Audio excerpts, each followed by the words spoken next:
రాష్ట్రం కోసం ఎన్నో వర్గాల ప్రజలు పోరాటం చేశారని రవాణా శాఖ మంత్రి పొన్నం ప్రభాకర్ తెలిపారు. పెరేడ్ గ్రౌండ్లో తెలంగాణ ఆవిర్భావ దశాబ్ది వేడుకల ఏర్పాట్లను మంత్రులు పొన్నం ప్రభాకర్, జూపల్లి కృష్ణారావు పరిశీలించారు. తెలంగాణ వచ్చాక 10 ఏళ్ల పాటు నియంతృత్వం కొనసాగిందని పొన్నం విమర్శించారు. అమరవీరులను స్మరించుకుంటూ ఆవిర్భావ వేడుకలు జరుగుతాయని తెలిపారు.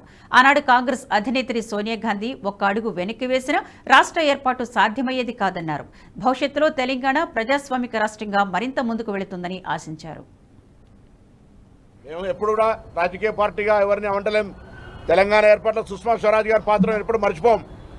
సరే, ఏది ఏమైనా రాబోయే కాలంలో తెలంగాణ మరింత అన్ని రకాలుగా ప్రజాస్వామికంగా, అసలు తెలంగాణ పోరాటము, నినాదము, ఉద్యమమే ఆత్మగౌరవానికి సంబంధించి, అటు ఆత్మగౌరవం లేకుండా ఉండే పరిస్థితుల నుంచి అలా ఆత్మగౌరవంగా, సెల్ఫ్ రెస్పెక్ట్గా ఉండేటువంటి విధంగా మనందరం ఉండేటువంటి ప్రయత్నం చేస్తూ ఉన్నాం.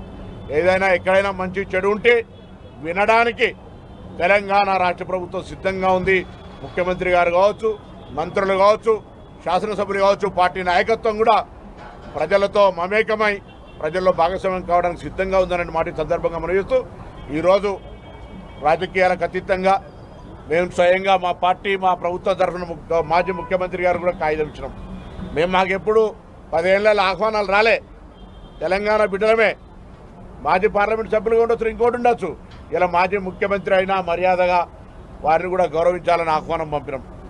తెలంగాణ రాష్ట్ర ఏర్పాటు అనేటువంటిది ఇంతకుముందు చెప్పినట్టుగా అందరి భాగస్వామ్యం కాబట్టి, అధికారంలో కాంగ్రెస్ పార్టీ ప్రజల ఆకాంక్ష కొరకు వచ్చింది కాబట్టి, తెలంగాణ వేడుకలు మనందరి యొక్క జన్మదినము, రాష్ట్ర జన్మదినంగా జరుపుకునే సందర్భం లోపల అందరూ సంతోషంగా భాగస్వాములు కావాలి.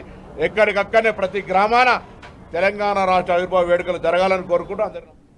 ఈ వీడియో మీకు నచ్చినట్టయితే లైక్ చేయండి, 10 మందికి షేర్ చేయండి. అలాగే కామెంట్ల రూపంలో మీ అభిప్రాయాలను మాతో పంచుకోండి. Nationalist hub group of channels ను సబ్స్క్రైబ్ చేసుకుని తెలుగునాట జాతీయవాద జర్నలిజాన్ని ప్రోత్సహించండి. ఈ వీడియో కింద ఉన్న బెల్ ఐకాన్ పై క్లిక్ చేయడం మర్చిపోవద్దు.